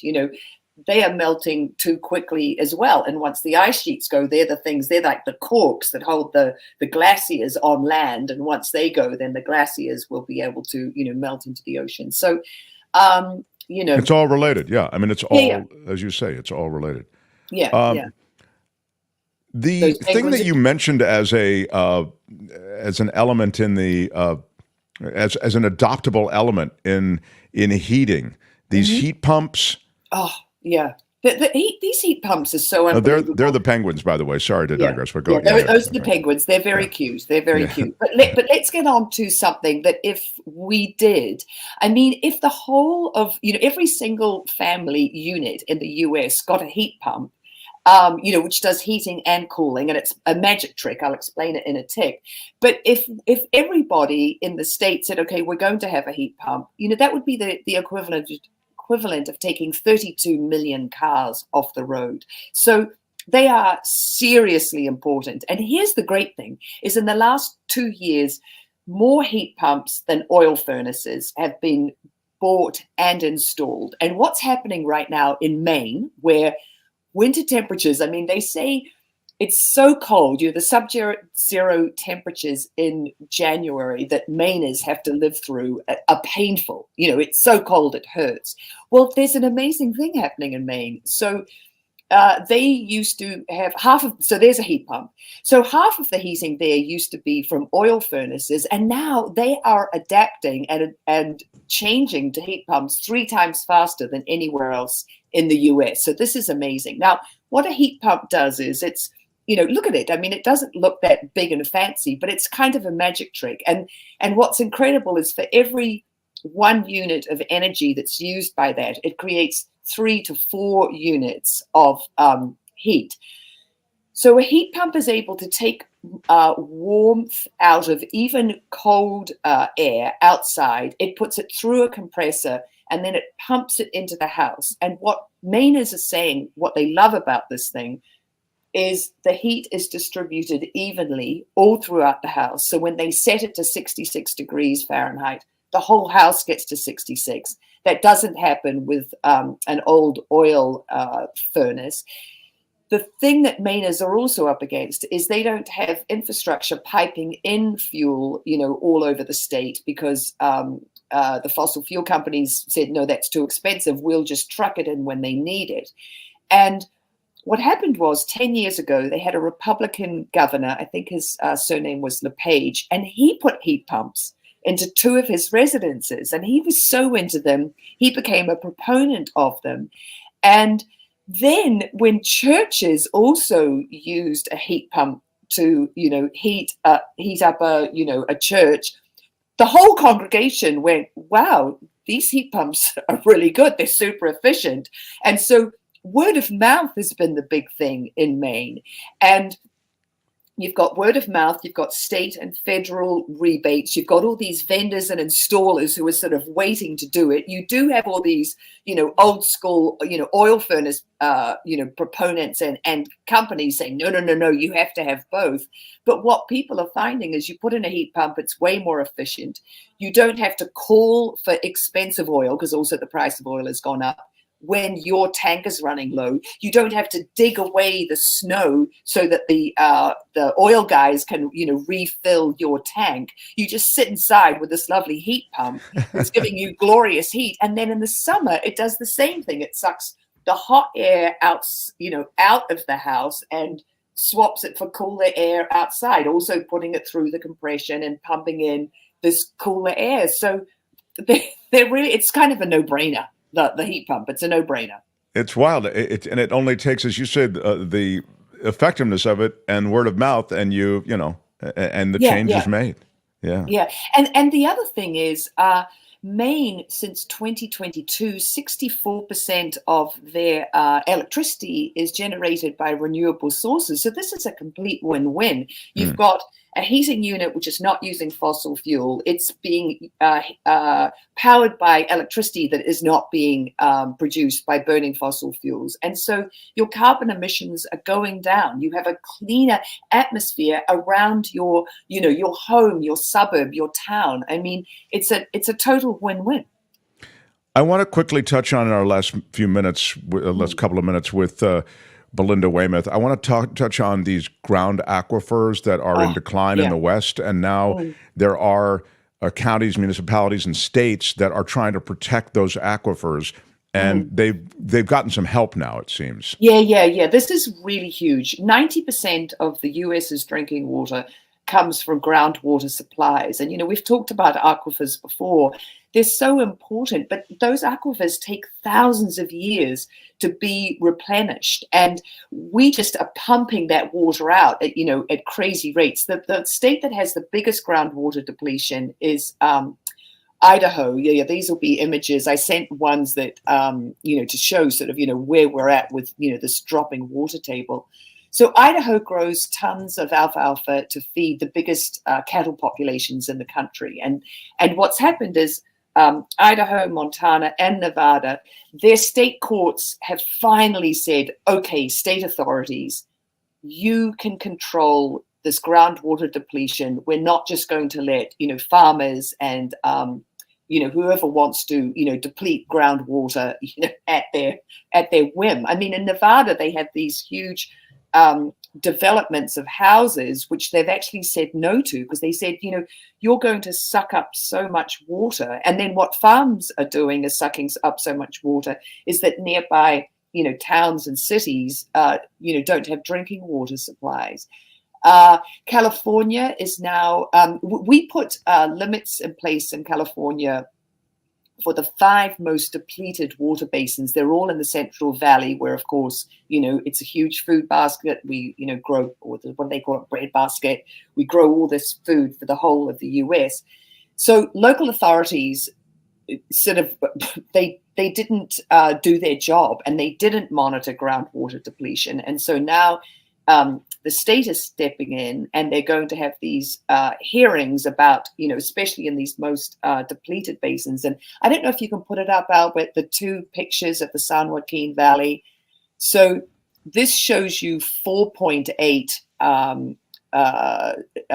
feet of subsidence since 1988. And I also sent another link that shows from 1965, I think about 20 feet of subsidence.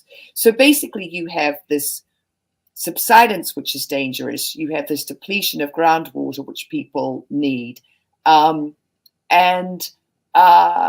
it's this really precious, ancient water supply. Yeah, there you've got the crazy, So So what are we seeing there? So that in 1965, that's where the Earth was. That's where we were at in 65. That's how much the actual land has subsided down. And it's subsided because you're saying those.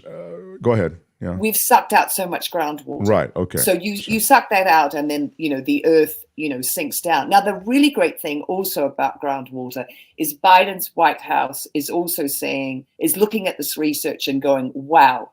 How much time is there? How can we help? What can we do? We see this as a problem. We want to be involved. So we're going to have these states that are going to, that are now really monitoring it and giving states more rights to go after, people who just, keep sucking out the groundwater, and you can monitor it and say, no. And you've got the federal government who are going to step in and help as well, because this is a big deal. And the crazy thing about the US, and I've talked about this before, is we have all these people leaving water abundant eastern states, migrating west to live in water scarce states. It sort of doesn't make sense. I get people come, they want better weather and all those things, but you'd be better off staying, if you want nice water to drink. Well, I mean, it's definitely there's a crisis. There's no question about it. I mean, it's the real thing. Yeah. So I'm glad we got to some stuff today. We got the vanishing ice. We got the use of the heat pumps, and we've got the groundwater. We'll table things for next Wednesday. And you can find Belinda Waymouth across social media, Belinda Waymouth, Waymouth. And she does say glacier in the more refined way in which New Zealanders say things. It's glacier. Yeah, glacier. We call it Yeah, the and glacier. that really is. That's right. It's the right way to say it. Right. So, Belinda, we love you, and thank you for all the ways you put up with us, and we look forward to next week as well. Thanks so much, Belinda Waymouth. That's It's the Planet Stupid for today. Bye-bye. More. It's the planet stupid. No. It's the planet stupid. Next time, only on The Mark Thompson Show. We are in the middle of Mark's Madness play-ins. We had 2 last hour. We had another this hour.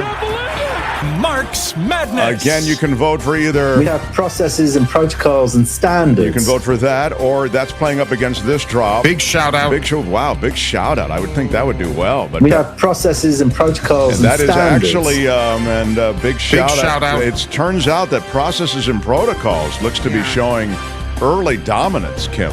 Yeah. I would. That's my vote. Oh, okay. Well, much closer in the first hour, so you can get it all after hours, and your vote will be counted. Good luck. Now, Albert, I think you and I are going to hang out here, and we're going to do a video, an explainer video, and all the rest after this, right? Is today the day we do that? Yeah, we're gonna, after we get our last 2 plans, that'll solidify our bracket. We're gonna have a kind of an explainer of how to set up and fill out your bracket, as well as in the same video it will have all the drops in there. So if you're looking at your bracket and you're like, I don't know what that means, there's like the term in there that refers to a drop that you're not familiar with. There's some that are kind of newer and kind of we don't really use it too often.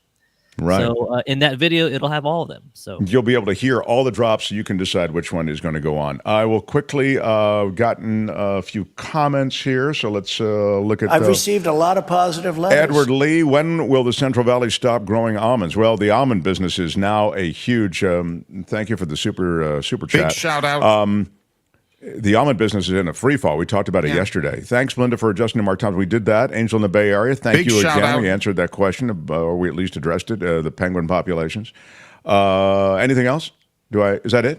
No? Do we thank Wes? Did you already get Wes? Wes, thank you. Big shout out to Wes. Love our Wes. And this is a new one, Luis, with a big shout out with a super chat. Mark, will there be Chit 2024 champion mugs and T-shirts available when the virtual nets are eventually cut down? Go Chit.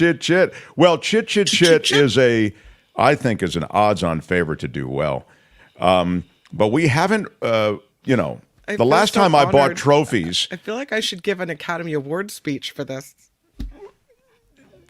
That could be a drop. I feel like I should give an Academy Award speech for this. I blame you. That's the one we should use. I blame you. Yeah. I feel like that's going to be in next year. I blame you.